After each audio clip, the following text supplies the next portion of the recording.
오늘 우리 옆에 계신 분들과 서로 함께 인사 나누겠습니다. 주님이 우리 안에 함께 하십니다. 네, 주님이 우리 안에 함께 하십니다. 네, 네. 오늘도 예배 자리에 함께 하시는 모든 분들 심령과 삶 속에 우리 하나님께로부터 은혜와 평강이 항상 넘쳐 나시기를 주님의 이름으로 축복합니다. 원래는 우리가 가르쳐 지키게 하라 두 번째 시간을 우리가 진행하면 아주 딱 좋을 수 있었을 텐데 명절을 맞이하고 명절 당일이라서 오늘 저희는 그냥 오늘 말씀을 중심해서 우리가 이 서로 사랑하는, 원래는 서로 사랑하는 가정을 세우기 뭐 이렇게 제목을 정할까 하다가 그냥 열린 내용으로 서로 사랑하는 이라는 제목으로 말씀을 통해서 은혜를 받으려고 합니다. 제가 명절을 맞이하면 여러분 어떠세요? 아마 행복하고 기쁘신가요? 네, 가족들이 함께 모이면 정말 은혜롭고 정말 따스하고 행복한 시간, 이런 시간을 갖게 되나요? 네, 그런 분도 계시고 그렇지 않은 분도 있겠죠. 사실 저는 교회를 출석하면서부터 이 명절날이 그렇게 기쁜 날이 되지 않았습니다. 왜냐하면 이 차례를 지내고 제사를 지낸다는 것이, 또 제가 예수님을 믿고 또 그래도 우리 집안에서는 장남이고 장손인데 예수 믿는다고 참 집안 어르신들도 걱정을 많이 하셨고, 또 교회 안에서는 우리가 이 우상 숭배에 대한 가르침을 배우고 나서 저러면 안 되는데 하는 마음과 그 갈등 속에서 어떻게 하든 이 명절을 좀 도망 다니거나 제삿날을 피해 다니는 날이 되었고, 또 참여하고 절을 안 하는 것만으로도 이미 가족들의 눈총을 받아야 했고, 그리고 이유 없이 이제 식사 시간에는 그냥 교회에 대한 욕들을 들어야 했기 때문에 참 마음이 힘들었습니다. 그런데 저보다 먼저 믿음을 가지셨던 믿음의 선조들은 이 제사 문제, 차례 문제 때문에 순교를 당하기까지 해야 했었던 그런 갈등이 있었습니다. 그런데 이제 제가 지금부터 한 20여 년 전 이제 그 사역을 시작하기 전후에 이렇게 볼 때 보면, 그 당시에 이제 신문에서 어떤 기사가 나왔냐면, 우리나라 경제가 좀 이렇게 성장하고 부유한 사람들이 늘어나면서 명절이 되면 연휴가 끼니까 어떻게 하냐면 이렇게 콘도나 아니면 이런 호텔들을 빌리고 리조트를 빌려서 거기 가서 가족들이 시간을 보내고, 그 앞에 그 리조트나 호텔에서 뭐를 준비하냐면 차례상을, 공동으로 드리는 차례상을 준비해 줘서 그 사람들이 거기서 차례를 지내고 그냥 관광을 하고 여행을 하다가 가족끼리 시간을 보내다가 돌아가는 문화가 이렇게 생기고 있다, 이런 내용을 접하면서 야, 세상이 참 많이 변해가는구나 했었던 기억이 있습니다. 그런데 한 10년 전부터는 어떤 기사가 많이 나왔냐면, 이 명절 때만 되면 해외로 나가는 분들이 수백만 명이 된다, 1,000만 명 가까이 이 명절 기간에 비행기를 타고 나간다라는 기사를 봤던 기억이 있습니다. 그래서 야, 우리나라가 부자가 됐나 보다, 이런 생각도 해보게 되고, 야, 명절 정말 제사 안 드린다고 그렇게 핍박했던 분들이 본인들은 제사 안 드리고 해외 나가면서 정말 저렇게 기쁘게 가시는구나, 뭐 이런 생각도 한편 하면서 세상의 변화를 이렇게 경험했는데, 이번에 이제 명절 이 코비드19가 끝나면서 코비드 때문에 저희 집안 식구들도 한 3년 동안 추석, 뭐 설날, 또 제삿날 한 번도 모이지 못하고 그저 아버님하고 어머님하고 저만 가서 추도 예배를 이렇게 드리면서 시간을 보냈었거든요. 근데 그런 시간을 보내다가 이렇게 명절을 맞이하니까 이번에 이제 뉴스들을 좀 이렇게 찾아보니까 역시 명절 제사 문제에 대해서 이 교회에서 하는 말이 아니라 이 세상 시민들이, 우리나라 시민들이 하는 말이 무슨 말이냐면, 제사를 꼭 드려야 하느냐, 이거는 서로를 고통스럽게 하는 거 아니냐 하면서 제사의 불필요. 그런데 보통 50대 중반부터 이제 이상의 부모님들에 대한 내용이 또 나왔는데, 이분들은 사실 낀 세대라고 할 수 있죠. 부모님에게 물려받은 전통을 따라서, 습관을 따라서 제사를 다 준비했는데 그게 너무 고통스럽고 힘들었고 핵가족화해 나가는, 진행하는 과정 속에 있었기 때문에 이거를 내가 피할 수도 없고 안 할 수도 없는. 그런데 이분들이 하는 그 신문의 내용을 보니까 이분들도 내가 내 자녀들에게는 나까지는 그냥 해왔던 거니까 하지만 이거 예수님 믿는 사람들이 하는 말 아니라 일반 시민들이 내 자녀에게는 제삿날 제사하지 않게 하겠다. 그거 물려주지 않겠다. 그 내 제삿날 커피 한 잔 올려주면 다 끝난다. 이렇게 표현하는 내용을 제가 접할 수 있었습니다. 이 세상이 이렇게 변해가고 있게 되어집니다. 그러면서 결국은 인간이 하나님 없이 그 인간의 세상을 유지하기 위해서 만들어 놓은 이러한 규칙이나 이러한 법칙들이 사실 그게 오히려 사람을 고통스럽게 만들고 괴롭게 만들고 어렵게 만드는 것이었다. 결국은 진리가 우리를 자유하게 하고 진리 안에서만 행복과 기쁨이 있다라는 것, 우리는 신앙 안에서 이미 그런 것들이 아무것도 아니다라는 사실을 이미 2000년, 3000년부터 하나님의 백성들에게 하나님 안에서 인간이 죽은 자에게나 산 자에게나 매임당하지 않고 하나님 앞에서 마땅히 행해야 할 일들을 배워왔던 저희들에게는 이미 자유한 일들이었죠. 그리고 결국은 진리가 옳았구나, 하나님의 말씀이 결국은 옳았구나 하는 것을 다시 한번 경험하게 됩니다. 이러한 경험들을 통해서 궁극적으로 결과적으로 우리의 인생을 살펴보게 되면 우리가 이 세상의 문화와 다른 성경의 요구들을 우리가 접하게 될 때 그것이 외적인 갈등을 일으킬 수 있고 우리를 외적으로는 힘들게 할 수 있지만 결과적으로 시간이 지나게 되면 인생의 여정 가운데서 결국은 하나님이 우리에게 요구하신 것이 진정으로 우리를 사랑하시고 우리를 위하시고 우리의 행복과 기쁨을 위해서 주신 것이다, 요구하신 것이다 라는 것을 확신하게 될 때가 오게 된다는 겁니다. 그걸 경험하면서 이제 우리는 이렇게 말씀드릴 수 있는데, 사랑하는 성도 여러분, 오늘 우리가 미리 오늘 이 땅에 갈등이 있을 수 있고 이 세상의 문화와 다른 하나님의 말씀의 가치, 그 문화를 따르다 보면 갈등이 있을 수 있지만 결과적으로 결국 어떻게 되느냐, 결국 그 사람이 행복을 누리게 될 것이고 복을 누리게 될 줄로 믿으시기 바랍니다. 그래서 항상 진리를 기준으로 삼고 살아가는 저와 여러분 되시기 바랍니다. 그래서 오늘 이 본문 말씀 중심에서, 잠언서 말씀 중심에서 서로 사랑하는 제목으로 말씀을 상고할 것인데, 먼저 첫 번째 우리가 살펴볼 것은 서로 사랑해야 하는 곳은 바로 가정이다. 가정이 곧 서로 사랑해야 할 출발점이다라는 사실을 말씀을 통해서 함께 살펴보려고 합니다. 여러분, 우리는 성경을 통해서 이 교회의 원형과 가정의 원형이 에덴에서 출발한다라는 사실을 이미 말씀을 통해서 상고하고 확신을 갖고 있습니다. 그러니까 완전한 가정의 모형, 교회의 모형. 그래서 가정은 교회 같고 교회는 가정 같아야 한다라는 이러한 신앙의 원리가 참으로 이 말씀을 잘 이해하고 이렇게 우리가 고백하는 신앙의 고백이 될 수 있습니다. 그런데 이 에덴이라는 의미를 우리는 계속 반복해서 한번 말씀을 들으면서 여러분 분명히 아시는 것처럼 이 에덴이라는 원어적 의미는 행복의 울타리, 기쁨의 울타리라는 의미를 가지고 있다. 그래서 하나님께서 사람을 창조하시고 그 사람이 행복과 기쁨 가운데 살게 하도록 하시기 위해서 주신 것이 에덴 동산. 에덴 동산을 하나님이 창설해서 사람들에게 선물로 주신 거죠. 그러니까 오늘날 신앙인들이라면 이 경험을 다 하게 됩니다. 교회가 평안하고 안정적이고 은혜가 있고 또 가정이 평안하고 은혜가 있으면 그 삶은 아주 평안하고 행복이 있고 기쁨이 있습니다.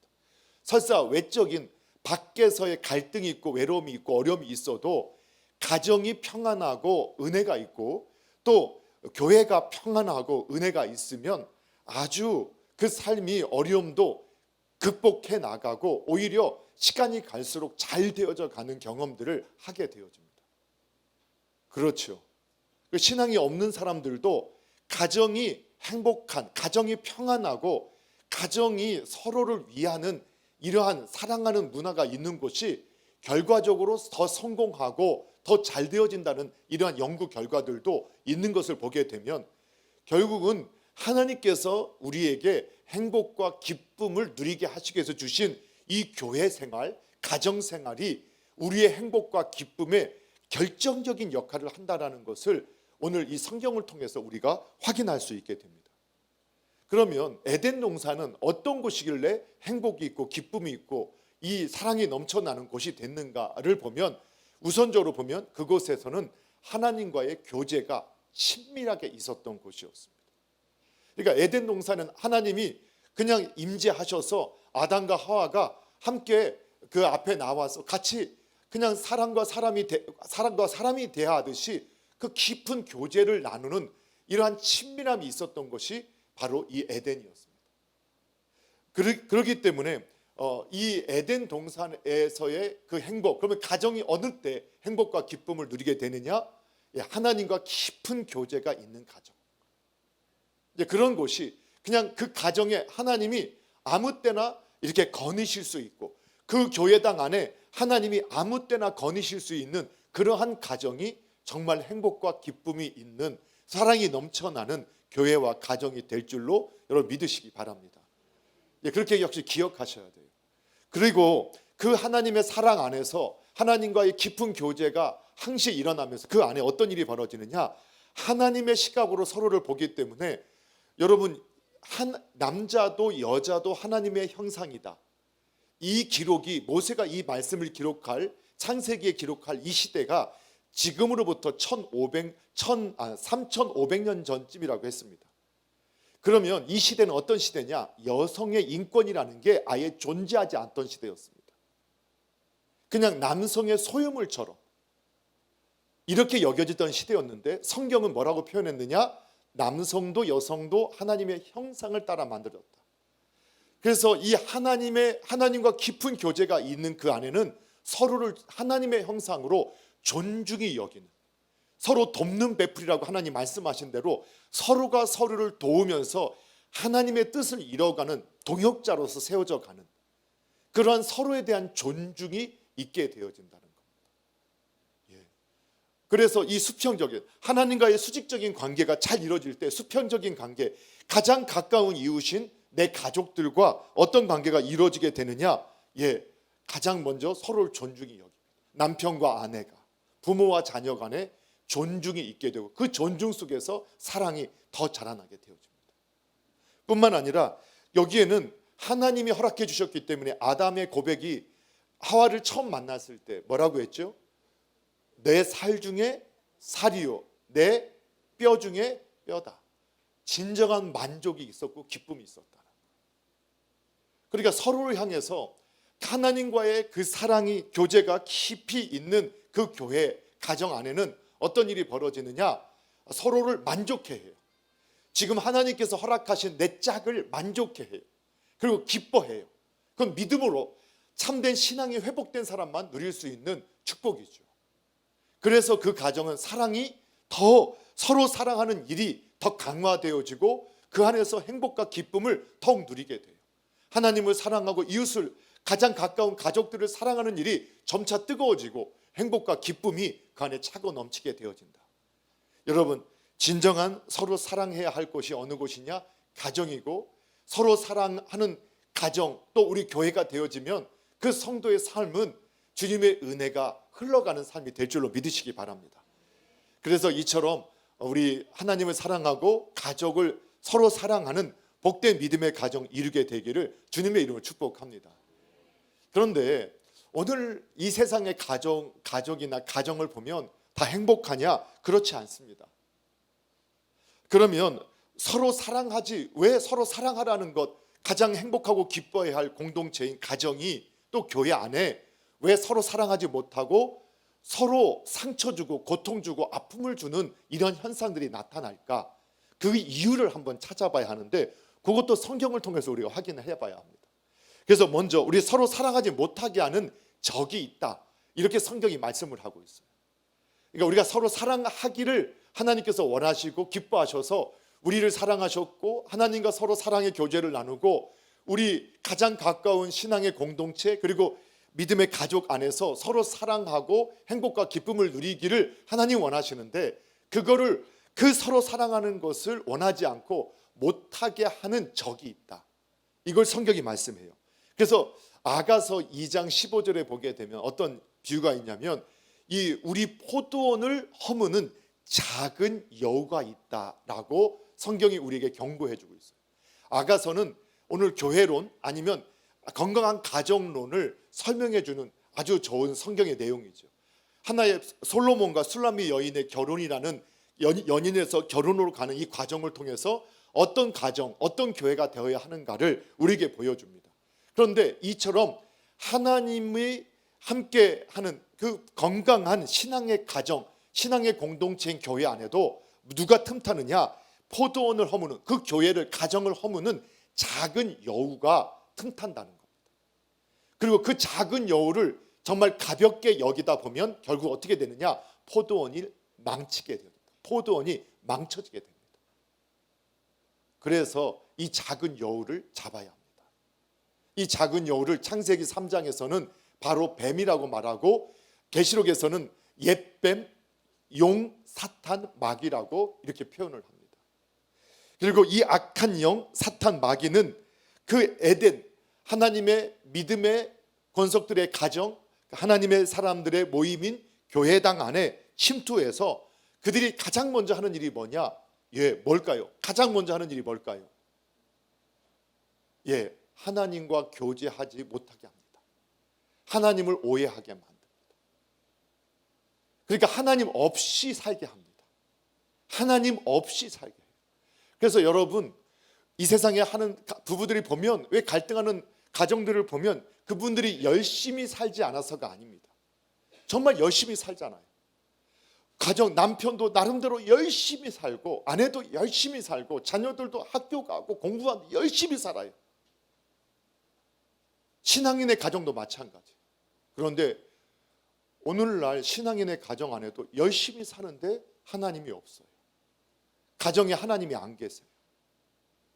그러니까 자기의 생각, 자기의 의지, 자아를 가지고 열심히 해요. 내가 이렇게 열심히 하는데 너는 뭐 하냐고. 그래서 비난해요. 서로 상처 줘요. 왜 그러느냐? 그 집안에 하나님이 안 계시기 때문에. 이렇게 말하면 이상하잖아. 교회가 하나님 섬기는 곳인데, 근데 하나님 섬기는데 교회 안에 하나님이 안 계실 수 있어요? 네, 안 계실 수 있어요. 그게 성경의 기록이에요. 하나님의 백성이 하나님을 안 섬기고 우상을 섬기고 다른 하나님을 섬겼던 것처럼 오늘날 성도의 가정 안에 그 하나님이 안 계시냐? 안 계세요. 그냥 집에 가는 순간 집에서부터는 다 내가 주인이에요. 다 내 생각대로 살고 내 감정대로 살고 내 자아의 만족을 위해서 살아가요. 그러니까 그곳에 하나님이 없어요. 마귀가 원하는 거죠. 그래서 마귀는 각자 열심히 살지만 하나님은 찾지 못하게 만들어요. 가정에서, 교회당에서도 열심히 봉사는 하게 하지만, 교회당에서 열심히 봉사는 하게 하지만 하나님은 찾지 못하게 해요. 그러면서 하나님과 결국은 그 교제가 단절되어진 사람은 어떻게 하느냐? 무가치한 것을 가치 있는 것으로 여기며 그것을 진리라고 믿고 살기 시작해요. 예를 들면 오늘 본문에서도 16절부터 18절에 뭐가 나오냐? 가산이 적어도 여호와를 경외하는 것이 크게 부하고도 물질이 우리의 신앙을 대체해버려요. 왜 이렇게 열심히 사느냐? 성공을 위해서. 사실 성공이 뭐냐? 돈을 많이 벌고 모으는 거. 그래서 돈을 많이 모으고 또 더 많이 쌓기 위해서, 그래서 그렇게 살다 보니까 어떻게 되느냐? 정말 있어야 할, 나눠야 할 소통이 없어지게 되고, 오히려 가족끼리 열심히 살지만 나의 열심을 못 알아준다고 서로에게 화살을 쏘아대고 불화살을 쏘아대면서 서로를 갖다가 공격하고 상처 주는, 스스로 상처받는 그러한 일들이 나타나게 돼요. 뿐만 아니 그렇게 나오죠. 그래서 이렇게 가산이 적어도 잠언서 17장 1절에도 보면 여러분 바로 뒤에 나오죠. 17장 1절 눈에 보일 거예요. 뭐라고 써 있어요? 마른 떡 한 조각만 있고도 화목하는 것이 제육이 집에 가득하고 다투는 것보다 낫다. 그러니까 사람이 하나님이 없으니까 뭐가 목적이 되느냐? 먹고 사는, 그리고 부유하게 사는 것, 이것이 삶의 가치가 돼요.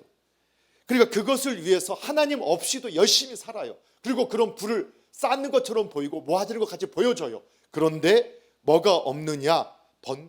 참된 평화가 없고 기쁨이 없고 그냥 번뇌가 찾아오고 염려가 찾아오고 고민이 찾아와요.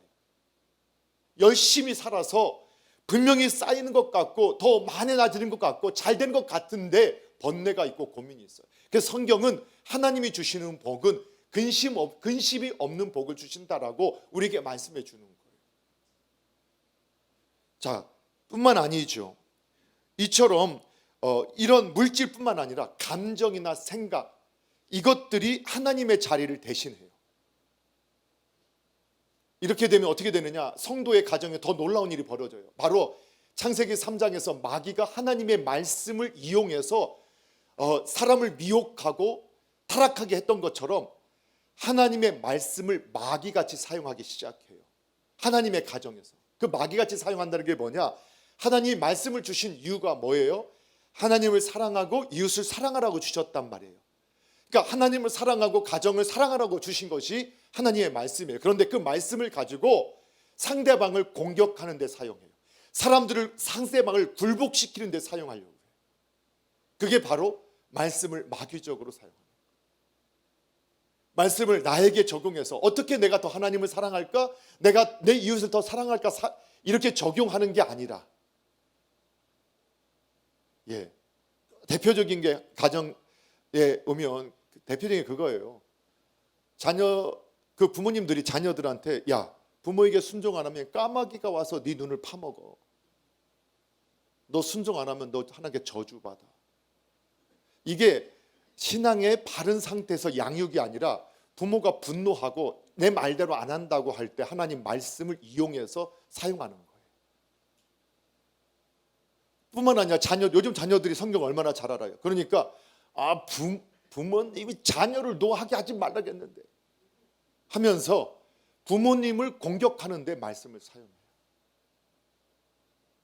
이러한 것들이 신앙의 가정인데 하나님이 없기 때문에 나타나는 현상이다라고 말할 수 있게 되는 거예요. 그러면서 어떤 일이 벌어지냐? 이렇게 해석이 바뀌죠. 하나님의 말씀의 해석이 바뀌고 하나님과의 관계도 점점점 멀어지게 되고 하나님과 멀어지면서 우리 서로의 관계도 멀어져요. 그러면서 어떻게 했느냐? 계속해서 모든 일이 잘 되는 건 다 나 때문이고 안 되는 건 다 당신 때문이에요. 다 너 때문이에요. 그게 창세기 때부터 나타났다는 현상이었단 말이에요. 아담이 하나님께서 주신 그 하와를 처음 만났을 때 하와도 마찬가지였을 거예요. 서로가 내 살 중에 살이요 내 뼈 중에 뼈요 이렇게 고백했다가 딱 문제가 발생하고 불순종하고 그리고 그들의 두려움이 임하기 시작하니까 당장 뭐라고 하느냐? 하나님이 주신 이 여자, 하나님이 주신 이 남자, 이게 문제라는 거예요. 그러니까 모든 책임을 하나님께 떠넘기는 거예요. 여러분 신앙 안에서 우리가 그런 일 있지 않나요? 어떤 문제가 발생하면 다 하나님께 책임을 하나님 전능하신 하나님 아니십니까? 하나님은 모든 것 다 알고 계신 하나님이 아니십니까? 그런데 어떻게 나한테 이런 일을 허락하실 수 있어요? 책임이 다 하나님께 있다. 그 선택은 내가 했잖아요. 그 선택을 내가 했잖아요. 하나님이 허락해 주셨어요. 그러다 보니까 책임을 하나님께 전가시켜요. 그리고 점점 하나님과 멀어져 가요. 정말 하나님이 우리에게 허락하신 것이 선한 것이라는 것을 믿는다면 책임을 전가하는 게 아니라 저 때문이었습니다. 제 아내는 아무 잘못이 없습니다. 제가 결정했습니다. 다 저 때문이었습니다. 제 남편은 잘못이 없어요. 제가 유혹을 받았어. 제가 따서 남편에게 줬어요. 제 잘못입니다. 이게 얼마나 정상적인 모습이었겠어요. 그런데 그 모습이 아니라 다 너 때문이다. 너 때문이다. 심지어는 하나님 때문이다. 이렇게 책임을 회피하는 일들이 나타나게 됩니다. 뿐만 아니라 그 아담과 하와의 가정이 죄 가운데 이제 빠지게 되니까 어떤 일이 벌어지게 되느냐? 편애가 나타나죠. 그 편애도 하나님의 말씀을 왜곡한 편애예요. 그 여자의 후손으로 말미암아 다시 회복되어질 거라고 하나님의 마음, 하나님의 생각을 정확히 알지 못하고 하나님께 묻지도 않고 자신의 생각대로 첫 아들을 낳았을 때 보라 아들이다 하면서 그 아들을 너무 기뻐해요. 큰 아들을 너무 기뻐해요. 그런데 둘째 아들 아벨은 관심도 없어요. 편애가 일어나요. 그리고 그 편애받은 그 형제가 교만해져요. 그리고 서로를 비교하기 시작해요. 비교하면서 어떻게 되느냐? 서로를 공격하죠. 미움이 싹트기 시작해요. 미움이. 그래서 예수님 미움은 살인이라고 했어요. 그래서 가장 사랑해야 할 그 성도의 가정에서, 교회당 안에서 어떤 일이 벌어지느냐? 서로를 죽이는 일들이 벌어지는 거예요. 그 분노의 감정을 절제하지 못하고. 여러분, 그래서 잠언서 21장 9절과 19절에 보게 되면, 잠언서니까 21장 한번 여러분 뒤로 살짝 넘겨보시면 9절에 뭐라고 나와요? 뭐라고 나와요? 다투는 여인과 함께 큰 집에 사는 것보다 움막에 사는 것이 낫다. 다툼이 일어나요. 계속해서 다툼이 일어나요. 그 다툼이 잠언서 21장 19절에 뭐라고 나와 있어요? 다투며 뭐라고요? 성내는 여인과 함께 사는 것보다 광야에서 사는 것이 낫다. 다투면 뭐가 일어나? 분이 일어나요. 그런데 여러분, 에베소 4장 26절 27절 말씀 여러분 다 알고 계시죠? 이 분노의 감정은 마귀가 틈타는 이러한 그 도구가 되어집니다. 분노의 마음. 그래서 에베소 4장 26절에 분을 내어도 죄를 짓지 마라. 그러니까 우리가 약해요. 우리는 정말 약한 존재라서 분노가 일어나요. 그런데 죄는 짓지 말아야 돼. 분노 일어나요. 해가 지도록 분을 품지 말아야 된다. 그러니까 그 분노의 감정을 빨리 처리해야 된다는 거예요. 여러분, 제가 그런 거 많이 경험하거든요. 차가 확 끼어들어 앞에. 저는 막 10분 20분을 기다렸는데 와서 탁 끼어들었어요. 분노가 일어나요, 안 일어나요? 그때 할렐루야 하는 사람 있어요? 없어요. 분노의 감정이 일어나요. 근데 그 감정을 제가 딱 처리하지 못하게 되면 어떻게 되느냐? 위협적이 되어져요. 위협적이 되어져서 빠바바바바바방 하고, 나도 앞으로 끼어서 확 끼어들어서 나도 그렇게 해야지 하는 마음이, 복수의 마음이 들기 시작해요. 그 감정을 처리하지 못하면. 그래서 분노는 분노를 일으켜요. 그래서 그 분노를 품지 말라. 왜? 27절, 에베소 4장 27절에 마귀에게 틈을 주지 말아라. 그러니까 분노의 감정은 마귀의 놀이터가 되게 한다는 거예요. 그 개인의 심정에 분노의 감정을 처리하지 못하게 되면 어떻게 되느냐? 마귀의 놀이터가 되고, 그 사람이 속해 있는 교회당, 그 가정이 어떻게 되느냐? 마귀의 놀이터가 되어져요. 그 한 사람이 분노를 조절하지 못함을 통해서 여러분 함께 상처를 입게 되어지는 거예요. 분노가 먼저일까요? 다툼이 먼저일까요? 예? 분노요? 다투다 보니까 분노가 일어나지 않나요? 그건 잘 모르겠어요. 그러나 분노와 다툼은 같이 가요. 다툼이 있는 곳에 분노가 있고, 분노가 있는 곳에 다툼이 있어요. 이 분노의 감정을 처리하지 못하면 우리가 어떻게 되느냐? 마귀의 노예가 되어버린다는 거예요. 그래서 행복과 기쁨을 누릴 수 있는, 서로 사랑할 수 없게 되어지는 거예요. 그래서 우리는 우리 안에, 왜 우리 가정이 하나님을 섬기는 가정이고 우리 교회가 하나님을 섬기는 교회인데 왜 행복과 기쁨이 없고 서로 사랑하지 못할까라고 할 때, 먼저는 내가 정말 하나님을 섬기고 있는가, 내가 정말 하나님과 깊은 교제를 나누고 있는가, 이걸 먼저 살펴보셔야 돼요. 그걸 먼저 살펴보셔야 돼요. 그리고 나서 혹시 내가 하나님의 말씀 앞에서 바로 반응하지 못하고 있지 않은가, 내 열매를 찾아봐야 돼. 그렇게 될 때 우리가 이 악한 영역에 속지 아니하고 우리의 가정을 서로 사랑하는 가정으로, 행복과 기쁨이 넘치는 가정으로, 주님의 복의 통로로 우리가 함께 누리게 된다는 것을 여러분 기억하시기 바랍니다.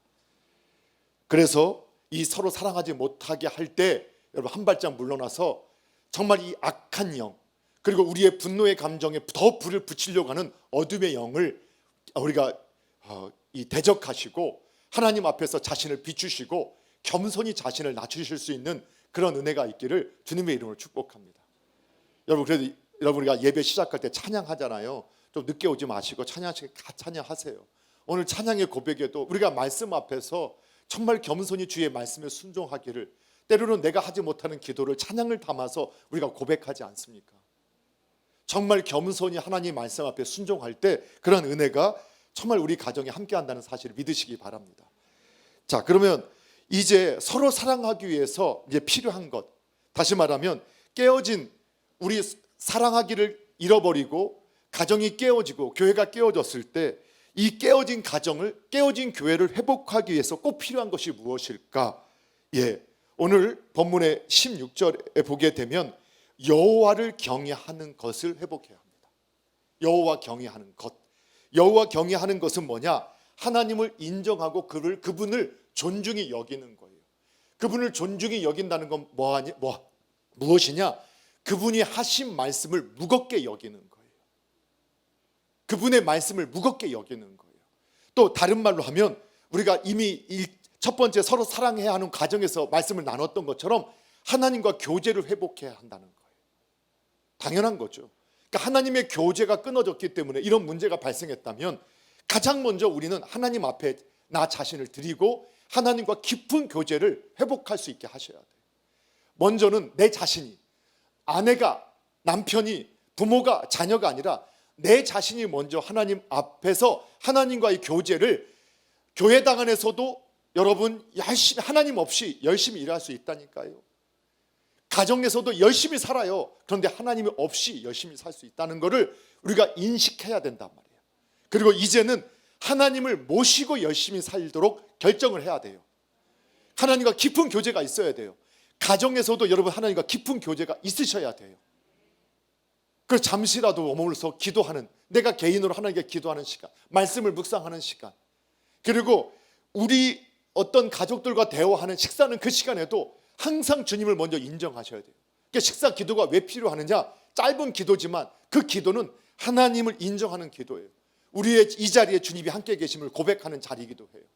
그럴 때 우리의 말과 행동과 태도가 달라지게 될 수 있어요. 그래서 우리가 주님을 인정하셔야 돼요. 자, 그렇게 인정하면서 또 그분을 인정하면 그분의 뜻을 존중하고 또 그분의 뜻을 따라서 반응하게 돼요. 자, 그렇게 될 때 어떻게 되느냐? 각자에게 주신 말씀에 순종하게 되죠. 하나님께서 가정에게, 남편에게는 뭐라고 말씀하시죠? 남편들아, 내 아내를 주께서 몸된 교회를 사랑하셔서 자기 몸을 주시기까지 사랑하셨듯이 어떻게 하라고요? 사랑하라. 아내들이요, 남편에게 어떻게 하라고요? 교회가 예수님께 순종했듯이 순종하라. 자녀들이요, 부모님을 공경하고 부모님께 순종하라. 부모들이요, 자녀들을 어떻게 하지 말라? 노엽게 하지 말라. 각자 순종하는 거예요. 여러분, 오늘 이 말씀을 들으면서 사실 오늘 보니까 얼마나 무거워요. 벌써 분위기가. 말씀을 들으면 행복해야 되는데 말씀을 들으니까 막 무겁고 가슴에 찔리고 오늘 괜히 왔나? 이런 분이 있다면 여러분 복 있는 분인 줄로 믿으시기 바랍니다. 여러분, 복이 없고 은혜가 없는 분은 이런 말씀을 들으면서도 이 말씀은 내 아내가, 내 남편이 들어야 되는데 아싸, 오늘 이거 엄마가 들으면 노다지다, 이런 마음을 갖게 되고 있다면 그분은 정말 자신이 어떠한 도구로 쓰임받는 걸 아직도 모르고 있다라는 거예요. 은혜가 임하면 자신을 하나님 말씀에 비추게 돼요. 나의 모습을 깨닫게 돼요. 그런데 우리는 항상 말씀에 비춰보면 너무나 죄인인 걸 알게 돼요. 그때 우리가 거기서 멈춰서는 게 아니라 주님 앞에 다시 나아가서 십자가 앞에서 우리의 연약함, 우리의 부족함을 고백하고 주님의 말씀에 순종하기를 고백하면 하나님은 들으시고 우리에게 응답하시고 그렇게 살 수 있게 하시고 회복하시고 치유하시고 은혜로 채우신다는 것을 여러분 믿으셔야 한다는 거예요. 그런데 여러분, 제 아내하고 함께 나누다 보니까 정말 많은 아내들이 남편들에게 순종하라, 이 말씀이 너무 어렵다. 어려워요, 쉬워요? 남편에게 순종하는 것이 어려워요, 쉬워요? 어렵죠. 어렵다고 느낀다고 생각하는 것 같아요. 근데 남편이 아내를 사랑하는 것은 어려워요, 쉬워요? 이게 쉽다고 생각한다는 거예요. 그게 문제라는 거예요. 왜 쉽다고 생각할까 보니까 우리가 자꾸 인본주의, 이 마귀가 심어놓은 사랑의 이 감정, 성경이 가르쳐주는 사랑이 아니라 이 세상이 말하는 사랑을 생각하니까 그래요. 그건 좋아해주면 된다. 근데 하나님이 아버지가 되셔서 남편이 되셔서 부모님이 되셔서 우리를 사랑하셨던 사랑은 어떤 사랑이냐? 저와 여러분의 허물과 죄악을 다 짊어지시고 그분이 다 가시에 찔리시면서 본인이 그 모든 그 죄의 값을 당신이 다 찔리시면서 자신을 죽이기까지 사랑하셨어요. 그리고 우리에게 어떠한 책임도 전가시키지 않으셨어요. 우리에게 어떠한 분노와 어떠한 책임도 묻지 않으시고 오히려 뭐라고 하셨냐?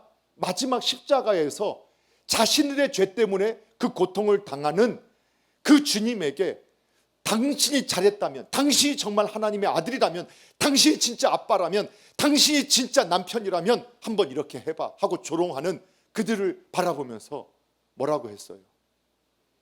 저들은 저들의 하는 말을 알지 못합니다. 저들을 용서해 주십시오. 그것마저도 품으셨어요. 그 사랑은 무엇이냐? 사랑은 그 사람을 위해서 그 모든 허물을 품고 그 잘못의 결과를 품고 내가 책임지는 것. 그게 남편이었고 그게 아버지였고 그게 부모의 모습, 성경의 부모의 모습이었어요. 남편의 모습이었어요.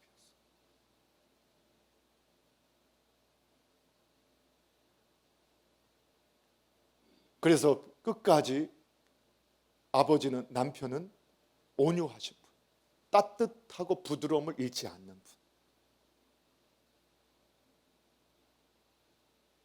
자식에게도 아내에게도 예의를 지키는 분,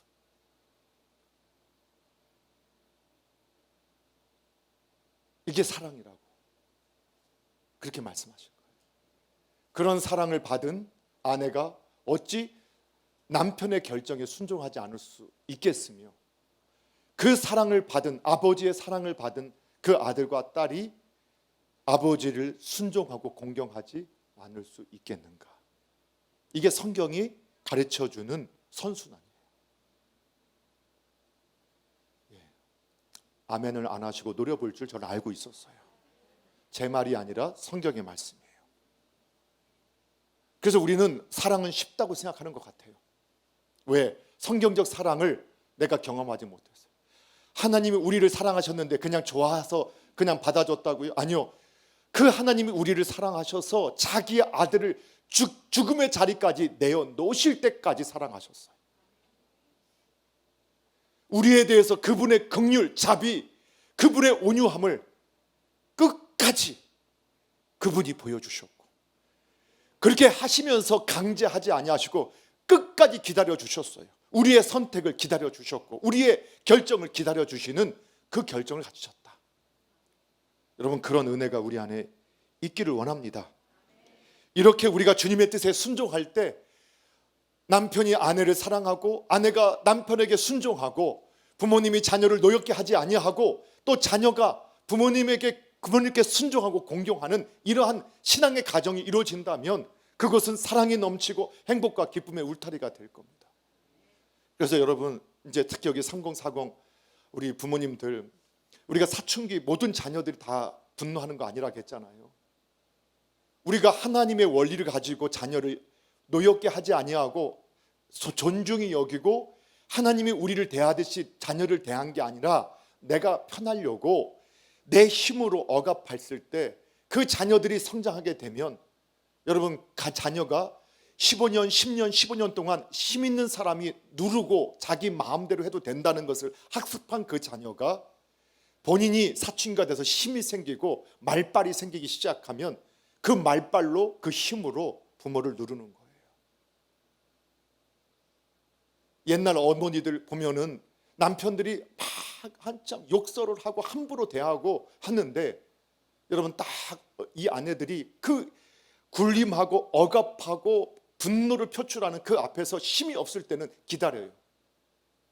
그러다가 딱 역전이 되는 순간이 와요. 그럼 그때부터 똑같은 말, 똑같은 행동으로 남편을 대해요. 여러분, 그게 신기한가요? 아니요. 성경이 이렇게 말씀하죠. 심은 대로 거두게 된다. 그래서 이런 우스갯소리가 있잖아요. 이사 갈 때 남편들은 귀중품이라도 개라도 안고 있어야 데리고 가지 찾지도 않는다. 사실 이거는 이 시대가 흘러가면서 그 시대 가운데서 그런 문화 가운데 그렇게 심은 것의 결과를 우리가 거두면서 냉소하는 거예요. 그런데 그때 아버지들이 항변이에요. 내가 나를 위해서 그랬나?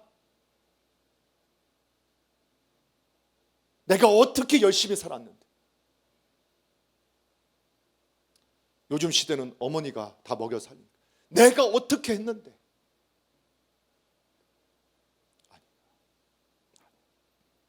여러분, 다시 하나님을 경외하는 것을 회복하고 하나님과의 교제를 회복하는 저와 여러분 되기를 주님의 이름으로 축복합니다. 그리고 개인적으로도 그렇게 해야 되지만 가정적으로도 남편과 아내와 부모와 자녀가 한 공간에, 가정에서도 예배의 제단을 쌓는 가정 예배가 회복되어야 합니다. 가정 예배를 어렵게 생각하지 마십시오. 누가 설교하려 하지 마시고 그냥 같은 본문 읽으시고 서로 은혜 받은 걸 나누시면 됩니다. 그러면 서로 배우고 서로 가르치게 됩니다. 그래서 어린 아이들에게 어렸을 때부터 우리 아빠 엄마는 말씀에 순종하려고 하는구나. 때로는 못해도 말씀에 순종하려고 하는구나. 나도 말씀에 순종하는 자녀가 되어야겠구나. 그래서 가정의 예배가 일주일에 한 번이 되든 한 달에 한 번이 되든 여러분, 가정에 아버지와 어머니와 부모와 자녀가 하나님의 말씀 앞에 무릎 꿇는 가정의 문화가 있다는 것만으로도 이미 그 가정에서는 하나님이 일하시기 시작할 줄로 믿으시기 바랍니다. 그리고 이제 동일한 말씀이지만 서로 존중하시고 만족하시고 기뻐하시기 바랍니다. 여러분, 주신 분을 만족하십시오. 기뻐하십시오. 비교하지 마십시오. 하나님 주신 선물입니다. 그때 하나님께서 일하기 시작합니다. 결론을 맺습니다. 사랑하는 성도 여러분, 명절이죠. 너무 행복하셨으면 좋겠어요. 우리 남서울중앙의 가족들은 다 행복했으면 좋겠어요. 하나님이 없이는 행복을 누릴 수 없어요. 정말 사랑과 그 기쁨이 넘쳐날 수 없어요. 오늘 다시 한번 하나님이 우리 삶 속에서 개입하시고 그분과 늘 교제하시고 그분을 섬기는 믿음의 가정, 믿음의 교회, 우리 남서울중앙교회 가족 되기를 주님의 이름으로 축복합니다. 때로는 우리가 부족하고 연약해도 하나님께서 우리와 함께 하실 때 분명히 새롭게 하시고 또 하나님이 일하시는 것을 보게 하실 텐데 오늘 믿음으로 먼저 사랑하기를 선택하시기 바랍니다. 먼저 하나님 말씀 앞에 내가 먼저 순종하기를 결정하시기 바랍니다. 내가 주님을 바라보고 주님을 따르기로 결정했을 때 그분을 닮아가게 되고 그분의 형상이 우리 안에 이루어지며 그 사랑과 행복과 기쁨이 우리의 삶을 지배하게 될 것입니다. 오늘 그런 은혜가 우리 모두에게 함께 하기를 주님의 이름으로 축복합니다. 우리 옆에 분에게 제가 먼저 순종하겠습니다. 제가 먼저 순종하겠습니다. 제가 먼저 순종하겠습니다.